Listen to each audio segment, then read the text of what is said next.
Hello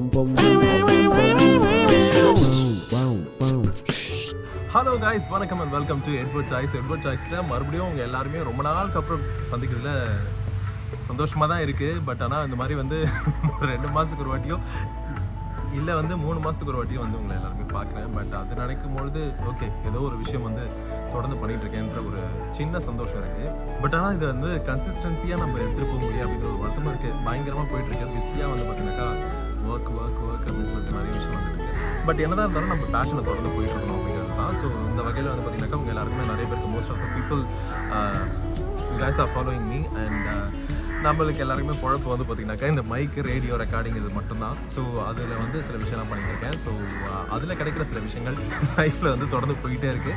so I'm so happy and இந்த மாதிரி ஒரு பிஸியாக இருக்கிற ஒரு விஷயம் நடக்கிறது, பிஸியாக வச்சுக்கிற மாதிரி சில விஷயம் பண்ணிகிட்ருக்கோம் அப்படிங்கும்போது ஓகே, ஏதோ ஒரு விஷயம் வந்து தெரிஞ்சு வச்சுக்கிறதுனால அது நடந்துட்டுருக்கு அப்படின்றது தான். அதாவது இன்ஸ்டாகிராமில் வந்து பார்த்திங்கன்னா Q&A நான் கேட்டு ரொம்ப நாள் ஆச்சு. அது எல்லாத்தையும் எடுத்து வச்சேன், நம்ம பண்ணணும் அப்படின்னு சொல்லி. பட் ஆனால் பண்ணவே முடியாமல் போச்சு. எனக்கு 2023 வந்து பார்த்தீங்கன்னாக்கா இயர் எண்டில் வந்து சில விஷயம்லாம் அந்த வருஷத்தில் நடந்த சில சூப்பரான விஷயம்லாம் வந்து உங்ககிட்ட கொடுக்கணும் அப்படின்னு நினச்சேன். பட் ஆனால் அன்ஃபார்ச்சுனேட்லி அந்த சமயத்தில் நான் கொஞ்சம் பிஸியாக இருந்ததுனால அதை நான் பண்ண முடியல. இப்போது த்ரூ அவுட் நம்ம வந்து பார்த்திங்கனாக்கா ஒரு 2 மாதம் தொடர்ந்து வந்து நிறைய ஒர்க் பண்ணியாச்சு. இப்போது வந்து பார்த்திங்கனாக்கா கொஞ்சம் இந்த லென்ஸ் சீசனில் வேறு இருப்போமா. ஸோ இந்த ஒரு சமயத்தில் அது எல்லாத்தையும் நான் உங்ககிட்ட திருப்பி எடுத்துகிட்டு வரணும் அப்படின்ற ஒரு நினைப்பு இருக்குது. பார்க்கலாம், கடவுளுடைய கையில் தான் இருக்குது. இது எல்லாத்தையும் நம்ம பண்ணி முடிப்போமா இல்லையா அப்படிங்கிறது. First question, what is your favourite thing to do in your free time? பாட்டு கேட்பேன், பாட்டு பாடுறது எனக்கு ரொம்ப பிடிக்கும், பாட்டு கேட்குறது எனக்கு ரொம்ப பிடிக்கும், இந்த மாதிரி vlogging எடுக்கிறது ரொம்ப பிடிக்கும். அது மட்டும் இல்லாமல் ரொம்ப பிடிச்ச ஒரு விஷயம் என்னென்னு கேட்டிங்கன்னா, எனக்கு ரொம்ப சந்தோஷமாக இருக்கிற, நான் பாசிட்டிவாக திங்க் பண்ணுற சில பீப்புள் கூட டைம் ஸ்பெண்ட் பண்ண நினச்சி நம்ம வந்து பார்த்திங்கனாக்கா கலகலன்னு சிரிச்சிட்டு இருக்கிறது. ஸோ ஹாப்பியாக இருக்கணும் அப்படிங்கிறது மட்டும்தான் என்னுடைய மோட்டிவ், மற்றபடி வேறு எதுவுமே கிடையாது. ஸோ நீங்கள் ஜாலியாக இருக்கீங்க அப்படின்னா எனிதிங் ஃபார் யூ கைஸ் அப்படின்னு சொல்லிட்டு நம்ம வந்து போய் வேண்டியது தான். ஸோ சந்தோஷமாக கலகலன்னு சிரிக்கலாம். யாராக இருந்தாலும் சரி, எந்த ஒரு இடமா இருந்தாலும் சரி, நீங்கள் வந்து ஐயோ நம்ம சிரிச்சா அவங்க என்ன நினச்சிருவாங்களோ அப்படிங்கிறதெல்லாம் வந்து பண்ணக்கூடாது. ஸோ ஃப்ரீ டைமில் இதுதான், கலகலன்னு சிரிச்சிட்டு சந்தோஷமாக இருக்கணுங்க. Question number 2, if you could have any super power, what would it be and why? Maybe எல்லாத்துக்கும் காரணம் வந்து ஹாப்பியாக இருக்கக்கூடிய ஒரு திங்கிங் தானே. ஸோ அது ஒரு விஷயத்தை நான் சொல்வேன். Question number 3, what is the coolest place you have ever visited? அப்படி எதுவும் எனக்கு சொல்ல தெரிலங்க. இருக்கிற இடமே அப்படி தான். நம்ம எல்லாருமே இருக்கிற இடம் ரொம்ப சந்தோஷமாக இருப்போம், ரொம்ப ஜாலியாக இருக்கணும் அப்படின்னு சொல்லிட்டு நினைப்போம். நம்ம எங்கே போகிற இடமா இருக்கட்டும், நான் வந்து ரொம்ப யோசிப்பேன், எப்படி நம்ம போகிற இடத்துல எல்லாமே அங்கே ஒரு சந்தோஷம் இருக்குது, இங்கே ஒரு சந்தோஷம் இருக்குது, இங்கே ஒரு சந்தோஷம். கடைசியில் வந்து பார்த்திங்கனாக்கா நம்ம சந்தோஷமாக இருக்கும், அதுதான் மேட்ரு. தவிர அவங்க அந்த இடத்துல சந்தோஷமாக இருந்துட்டு இருக்காங்க, அதனால நம்ம போய் அங்கே ஜாயின் பண்ணிக்கிறோங்கிறது கிடையாது. இருக்கிற இடத்துல எல்லாமே நம்ம சந்தோஷமாக இருந்தால், வீடாக இருந்தாலும் சரி அதே தான்.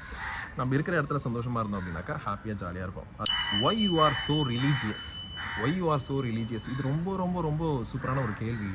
என்னன்னு கேட்டிங்கன்னா, ரொம்ப ரிலீஜியஸான பையன் சொல்லிட்டு நிறைய பேர் பார்க்குறவங்களாம் கேட்பாங்க, தம்பி இந்த பாட்டெல்லாம் வந்து நீ வந்து வாட்ஸ்அப்பில் எனக்கு அனுப்பிடுறியா, கிறிஸ்டியன் சாங்ஸ்லாம் எனக்கு அனுப்பிச்சி விட்றியா அப்படின்னு சொல்லி. அப்புறம் தான் எனக்கு வந்து தெரியும், கிட்ட அந்த மாதிரி பாட்டெல்லாம் வந்து நான் சேவ் பண்ணி வச்சுக்க மாட்டேன். அந்த மாதிரி பண்ண எதனா தோணுச்சு அந்த மாதிரி சமயத்தில். இப்போது லென்ஸ் சீசனில் இருக்கோம் அப்படின்னாக்கா இந்த ஒரு வைப் கிடைக்கிறதுக்காக எனக்கு ரொம்ப பிடிச்ச ஒரு பாட்டெல்லாம் வந்துட்டு நான் கேட்பேன், யூடியூப்பில் போட்டு கேட்பேன். ஆப்ஸ்லாம் டவுன்லோட் பண்ணி, Spotify or any app, music app, especially நான் ஒர்க் பண்ணுற சில இந்த ஒரு எஃப்எம் ஆப்ஸுமே நான் வந்து டவுன்லோட் பண்ணி வச்சுட்டு நான் அதிலலாம் ஷோஸ்லாம் கேட்க மாட்டேன்.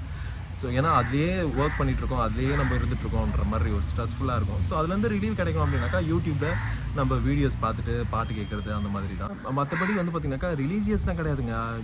ஐ believe in God, I believe in Jesus Christ, I believe in the Catholic church and somethings அந்த மாதிரி விஷயம்லாம் நடக்குது. பட் ஆனால் ஒரு சில இடத்துல வந்து பார்த்திங்கனாக்கா இதில் வந்து இல்லை இந்த இடத்துல இப்படி நடக்குது, அந்த ப்ரீஸ்ட் வந்து இப்படி பண்ணுறாரு, இல்லை அந்த ஜனம் வந்து இப்படி பண்ணுது.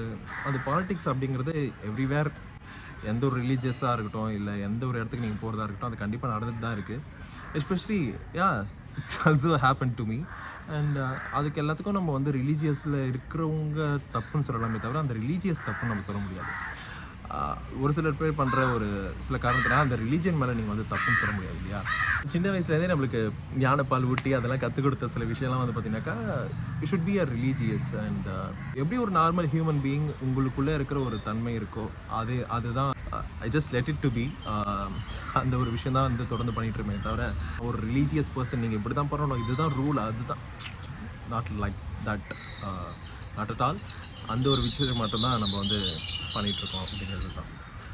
ஸோ நெக்ஸ்ட் கொஸ்டின் போகலாம். What do you want to be when you grow up and why? நான் வளரும்பொழுது நான் நினச்சது வந்து நம்ம ஸ்கூலில் வந்து ஒரு சாராக போகணும் அப்படிங்கிறது தான். ஸோ நம்மளுக்கு வந்து பசங்களுக்கு வந்து நான் நிறைய விஷயங்களை வந்து மோட்டிவேட் பண்ணுற மாதிரி ஈஸியான வகையில் புரிகிற மாதிரிலாம் சப்ஜெக்ட்லாம் எடுக்கணும் அப்படின்னு சொல்லிட்டு. ஏன்னா வந்து அந்தளவுக்கு எனக்கு வந்து சில டீச்சர்ஸ் அமைஞ்சிருக்காங்க, அந்த வகையில் எனக்கு சில சர்ஸ் அமைஞ்சிருக்காங்க, அந்த வகையில் நிறைய பேர் வந்து ஹெல்ப் பண்ணியிருக்காங்க. ஸோ அவங்கள பார்த்து இன்ஸ்பயர் ஆகி சரி நம்ம வந்து போர்டில் எப்படி எழுதி போட்டு நம்ம வந்து பசங்களுக்கு சொல்லிக் கொடுக்கணும் அப்படின்னு சொல்லி தான். ஸோ ஆல்மோஸ்ட் இந்த மாதிரி மீடியா ஃபீல்டில் போகல அப்படின்னாக்கா நான் ஒரு கண்டிப்பாக ஒரு ப்ரொஃபஸராக போயிருப்பேன், ஒரு காலேஜ்லேயோ ஏதோ ஒரு இடத்துல வந்து சில விஷயம்லாம் பண்ணிப்பேன். பட் ஆனால் இப்போவுமே ஒரு சில சப்ஜெக்ட்ஸ்லாம் வந்து இந்த மீடியா சம்மந்தமாக சில இடத்துலலாம் வந்து கூடுவாங்க, நீங்கள் வந்து கொஞ்சம் இதை பற்றி ரேடியோ பற்றி இது பண்ண முடியுமா, பேச முடியுமா அப்படின்னு சொல்லிட்டு. ஃப்ரெண்ட்ஸ் ஆஃப் ஃப்ரெண்ட்ஸ் அப்படின்னு சொல்லி சில கேங்ஸ்லாம் இருப்பாங்க இல்லையா, மீடியாக்குள்ளே எப்படி போகிறது அப்படின்னு சொல்லி. ஸோ அந்த மாதிரி இடத்துலலாம் நான் போகும்பொழுது நான் சொல்கிறத அப்படி தான் எனக்கு வந்து, ஏன்னா எனக்கு எடுத்த ஒரு ரேடியோ குருன்னு ஒருத்தர் இருக்கார். குருனா வந்து லவ் குரு அதெல்லாம் இல்லை, ரேடியோவில் எனக்கு ஒரு ஆசான் அப்படின்னு சொல்லுவாங்க இல்லையா, அந்த மாதிரி ஒருத்தவங்க இருந்தாங்க. ஸோ அவர் எனக்கு சொல்லிக் கொடுத்தது, அவர் எனக்கு ட்ரைன் பண்ணது, அவர் எப்படின்னா உன்னுடைய வாய்ஸை யூஸ் பண்ணலாம், உன்னுடைய ப்ளஸ் பாயிண்ட்ஸ் என்ன மைனஸ் பாயிண்ட்ஸ் என்னன்னு எனக்கு சொல்லிக் கொடுத்தது, இது எல்லாமே எனக்கு ரொம்ப ஹெல்ப்ஃபுல்லாக இருந்தது. ஸோ அதுதான் நான் சொல்வேன். அந்த மாதிரி வந்து எனக்கு வந்து டீச்சிங் ப்ரொஃபஷன் அப்படிங்கிறது ரொம்ப பிடிக்கும்.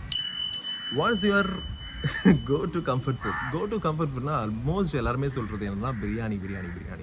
எனக்கு ரொம்ப பிரியாணி பிடிக்கும். அப்புறம் வந்து ஸ்டேக் வந்து ரொம்ப பிடிச்சிருந்தது எனக்கு வந்து பார்த்தீங்கன்னாக்கா, ஃப்ரெண்ட் வந்து இன்ட்ரடியூஸ் பண்ணியிருந்தாரு. ஸோ எனக்கு வந்து இந்த பியூப்புள் ஹோட்டல் இருந்தது ராமாபுரத்தில். ஸோ அந்த இடத்துல வந்து நான் போய் கற்றுக்கிட்டு எப்படி சாப்பிட ஃபார் த ஃபர்ஸ்ட் டைம் நம்ம சாப்பிட்றோம் அப்படின்னாக்கா எனக்கு தெரியாது அது எப்படி சாப்பிடணும், எப்படி வெட்டணும், என்ன பண்ணணும் அப்படிங்கிறது. Yeah, that's my favorite food, steak and biryani. When is your marriage? When is my marriage?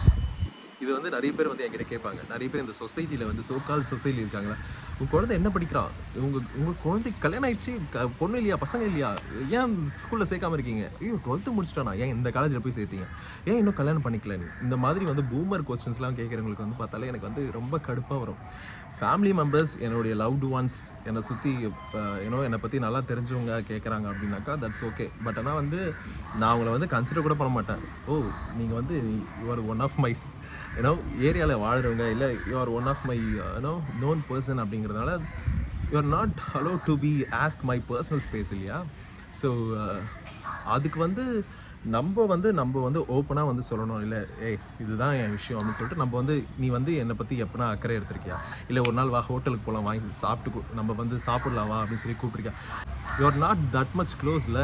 So அந்த மாதிரி இருக்கும்பொழுது எனக்கு அந்தளவுக்கு ஒரு ஹோட்டலுக்கு கூப்பிட்டு போய் சாப்பிட்ற அளவுக்கோ, இல்லை ஒரு டீயை வாங்கி இல்லை நம்ம வந்து உட்காந்து வா சாப்பிட்லாம் அப்படின்னு சொல்கிற அளவுக்கு நீ எனக்கு க்ளோஸ் இல்லை அப்படின்னா why are asking for my marriage?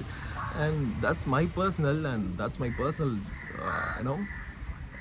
அது வந்து எப்போ நடக்குமோ நடக்கும். அது வந்து யாரை கூப்பிடணும், இல்லை என்னோடய க்ளோஸ்டு சர்க்கிள் யார், எனக்கு ரொம்ப பிடிச்சவங்க யார், அவங்கள மட்டும் தான் கூப்பிடுவேனே தவிர அந்த மாதிரி வந்து பூமர் கொஸ்டின்ஸ் கேட்டுட்ருக்கவங்க கல்யாணம் பண்ணியே ஆகணும், அது வந்து என்னுடைய வேலை, நான் பார்த்துக்கிறேன், என் ஃபேமிலி இருக்காங்க அவங்க பார்த்துப்பாங்க, it's none of your business அப்படின்னு சொல்லிட்டு நீங்கள் போயிட்டே இருக்கணும். இதெல்லாம் வந்து இந்த மாதிரி இந்த பூமர் கொஸ்டின்ஸ்லாம் கேட்குறவங்க தான் ஒருத்தவங்க லைஃப்பில் என்ன நடந்துட்டுருக்குன்னு சொல்லிட்டு யோசிச்சுட்டே இருப்பாங்க. அவங்களுக்கு பொழப்பு இல்லைன்னு அர்த்தம். அவங்க லைஃப்பில் அவங்க என்ன பண்ணிகிட்டு இருக்காங்க, அப்போ நம்ம போய் என்ன எவ்வளோ சம்பளம் உங்களுது அப்படின்னு கேட்டாக்க சொல்லிட மாட்டாங்க. ஏன் இவ்வளோ கம்மியாக சம்பாதிக்கிறீங்க, இன்னும் கொஞ்சம் நிறைய வேலைகள்லாம் பார்க்குற மாதிரி ஒரு நல்ல பெஸ்ட்டான ஒரு இடத்துல வந்து நீங்கள் ப்ளேஸ் ஆகிருக்கலாமே, இன்னும் நிறைய சம்பளம் வாங்குற அளவுக்கு நீங்கள் இருந்திருக்கலாமே அப்படின்னு நம்ம போய் கேட்க முடியாது. அந்த அளவுக்கு உங்களுக்கு இருக்குல்ல, அந்த மாதிரி இருக்கும்பொழுது நீங்கள் அதை பற்றி கேட்காதீங்க, ஓகேவா? ஒரு விஷயந்தான். சரி, ஓகே. இதுதான் வந்து பார்த்தீங்கன்னாக்கா இந்த Q&Aல வந்து இன்ஸ்டாகிராமில் நான் எனக்கு வந்து கிடைச்ச ஒரு சில ரிப்பீட்டடான கொஸ்டின்ஸ். பார்ட் 2வும் இருக்குது, பட் ஆனால் இதுக்கு இப்போ வந்து டைம் பார்த்தல. மேபி பார்ட் 2 கமிங் சூன் அப்படின்னு சொல்லி நம்ம சொல்லிட்டு மறுபடியும் கூடிய சீக்கிரத்திலே ஒரு நல்ல ஒரு vlogல சந்திக்கிறேன். அது வரைக்கும் நீங்கள் வந்து சந்தோஷமாக இருங்க, ஹாப்பியாக இருங்க அப்படிங்கிறது சொல்லி முடிச்சுட்டு உங்ககிட்ட இருந்து பாய் பாய் சொல்லி கிளம்பிக்கிறது நான் Edward. Stay happy, stay glute with Edward choice.